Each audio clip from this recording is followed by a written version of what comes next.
C'est à 4 heures ce matin, aujourd'hui mercredi 30 novembre 2011, que Laurent Gbagbo a atterri sur le sol des Pays-Bas à Rotterdam. Un convoi l'a immédiatement transféré vers la prison de la Cour pénale internationale, la CPI. L'ex-président ivoirien faisait l'objet d'un mandat d'arrêt délivré en novembre 2011 et qui faisait état de 4 crimes contre l'humanité pour meurtre, viol, violence sexuelle, persécution et actes inhumains commis entre novembre 2010 et mai 2011. Plus précisément, ce mandat d'arrêt stipule que les forces de défense et de sécurité ivoiriennes, appuyées par les milices de jeunes pro-Gbagbo et des mercenaires dans la ville de Abidjan, notamment dans les environs de l'hôtel du Golfe et ailleurs dans le pays, ont pris pour cible des civils qu'elles pensaient être des partisans d'Alassane Ouattara, l'actuel président. Et les attaques étaient souvent dirigées contre des communautés ethniques et religieuses spécifiques.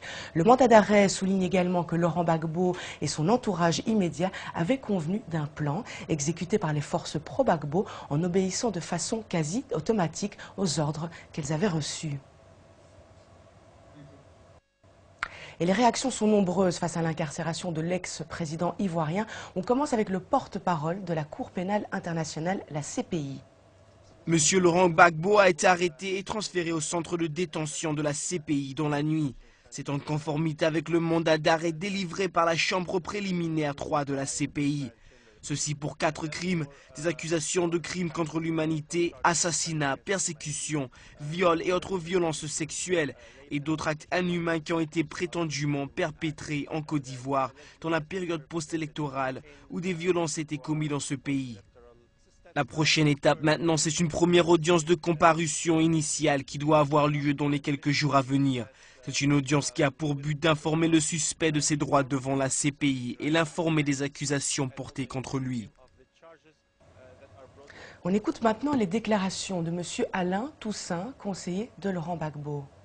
Pour nous, c'est un enlèvement et cela montre bien la brutalité de ce régime, la violence de la justice ivoirienne qui, depuis le 11 avril, n'a à aucun moment respecté les droits de la défense. Des raisons politiciennes qui nous échappent, le président Gbagbo a été déporté à la CPI.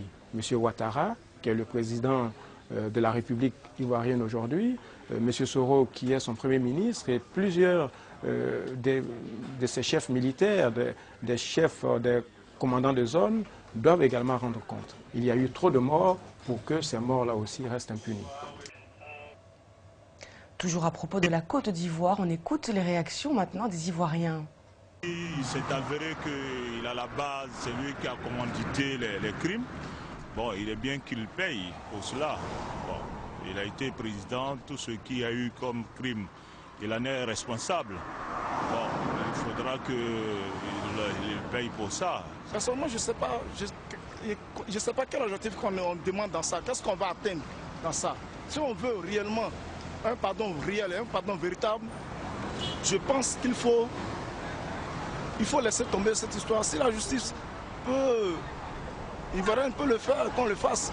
Parce qu'on a tous les hommes nécessaires de justice pour pouvoir apporter des preuves de condamnation. Je pense qu'en le sanctionnant de la sorte, bon, ça peut peut-être apaiser la colère de ceux qui ont été victimes. Parce que ceux-là, bon, mais ils attendent quand même réparation.